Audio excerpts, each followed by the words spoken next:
This is Real News Media TV, coverage you can trust. Please like, share, subscribe, and hit the notification bell. Select all for daily news updates. Good afternoon, my Real News Media TV family. Welcome back to the channel for another news update for July 19, 2023.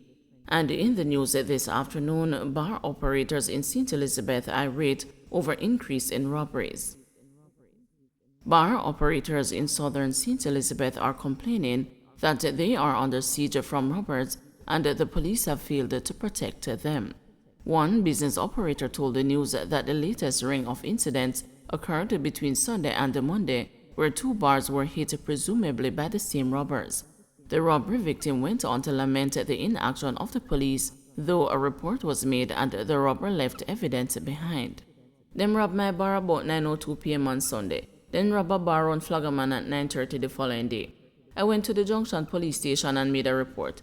And I'll know the police don't come to do any forensics or nothing. And the man them strike again. One of the robbers them even left his house key behind and the police them not take no action," one bar operator who spoke on the condition of anonymity said.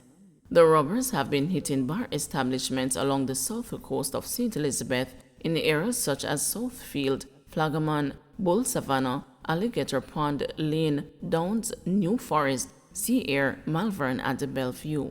Most robberies don't even get reported because they have lost confidence in the police force. People are afraid to come out because this thing is going on. The recent robberies carried out by one set of man because of the way them do it, the bartender added. They took out their guns and point the gun and say, "We not come to kill nobody, we just hungry," and then put all the customers them pan them belly in the dirt. Then use a crowbar and tear off the bill acceptor part of the box and left with the money. Same thing happened at the next bar them, he disclosed. The incensed bar operator suggested that the police are either afraid to take on the robbers or they are working with the criminals. "What me I pay my tax dollars for if the police can't preserve and protect?" he asked. Official statistics from the Jamaica Constabulary Force shows that there has been an 8.6% uptick in the number of robberies in St. Elizabeth when compared to the corresponding period last year. There have been 38 robberies committed in the parish compared to 35 last year. Break-ins have also jumped by 43%, with 79 break-ins compared to 55 last year. Gunshot victim points out injured 17-year-old as a shooter, teen detained at hospital. A 17-year-old student was taken into police custody following the shooting of a 39-year-old man at Dover District in Nutter Bay, St. Mary Monday night. The teen was held after he turned up at hospital with a gunshot wound and was pointed out by his victim, the news understands. Reports are that around 10 p.m., a construction worker was at home when he heard a strange sound outside and went to investigate. It is reported that the construction worker was approached by a gunman who shot him in the neck. The injured man then held onto the firearm, and a struggle ensued and another round was discharged. The injured construction worker ran off and collapsed on the roadway and was assisted to the hospital, where he was treated and admitted in serious condition. The police were summoned to the scene of the incident, and while searching the crime scene, they found the 17-year-old about 15 meters away, suffering from what appeared to be a gunshot wound to his chest. He was rushed to the same hospital for treatment. While there, he was pointed out by the construction worker as the shooter. He was taken into police custody, treated and admitted. Police believe the teen might have been shot during the struggle with the injured man. Foreign minister denies tension between Jamaica and the U.S. over posting of diplomatic in same-sex relationship. The government has denied the reports of a brewing diplomatic row with the United States, but the news sources are adamant that all is not well in the relationship between Kingston and Washington. In a release on Tuesday, Minister of Foreign Affairs and Foreign Trade Kamina Johnson-Smith dismissed the recent media reports of the diplomatic row, which has been reportedly sparked by a plan by Washington to post a diplomatic involved in a same-sex marriage in Kingston.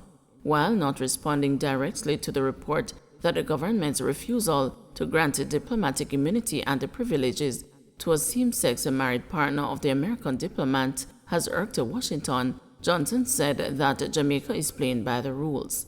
In accordance with diplomatic practice and within the ambit of Jamaica's constitution, Jamaica grants privileges and immunities to incoming diplomats, their staff, and the families to either reside in or visit the country.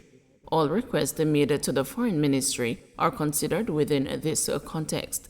Members of staff from both countries continue to reside and work in each other's territory and are expected to observe the laws of their host country, said Johnson Smith, as she added fuel to the speculation surrounding the possible standoff over the same-sex couple. Jamaican laws do not recognize same-sex couples, and the spouse would not qualify for the privileges awarded to a heterosexual married couple. In what appeared to be a backhanded response to claims that Washington has retaliated by refusing to stay of 3 senior Jamaican diplomats stationed at the Jamaican Embassy and the consulates in America, Johnson Smith said Jamaica has always complied with the procedures and set term limits for the length of stay of diplomats within the United States. The Jamaican diplomats, including Ambassador Audrey Marks, have been reportedly told by the Americans that their 5-year diplomatic visas will not be renewed when they expire shortly. The Ministry of Foreign Affairs and Foreign Trade has complied with these procedures and has in fact conducted its customary rotation exercise. Heads of Jamaican missions in the United States, whose tenure will come naturally to an end later this year, are already preparing for their transition, Johnson Smith said, as she sought to downplay the reported diplomatic tit-for-tat. The government of Jamaica recognizes the importance of maintaining the traditions and practices of diplomacy, which have long ensured a seamless relationship with the diplomatic community and has supported vibrant and admirable relations with the United States for over 60 years, said Johnson Smith.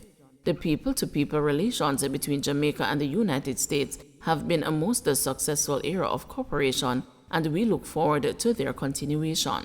There is no diplomatic row between Jamaica and the United States as we continue to enjoy strong and positive diplomatic relations, added Johnson Smith. The point was reiterated by the U.S. Embassy in Kingston, which issued a statement Tuesday afternoon saying that both countries continue to enjoy close ties based on shared values, trade, culture, tourism, and a vibrant diaspora community in the United States. The U.S. Embassy said that as of August 2021, diplomats from all worldwide bilateral missions to the United States are accredited for a maximum of 5 years.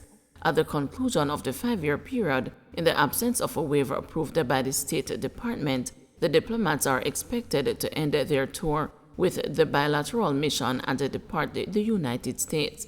Ambassadors charged the affairs and the deputy chiefs of mission are exempt from the 5-year accreditation policy, the embassy said. Don't forget to like, share, subscribe, and hit the notification bell. Select all for daily news updates.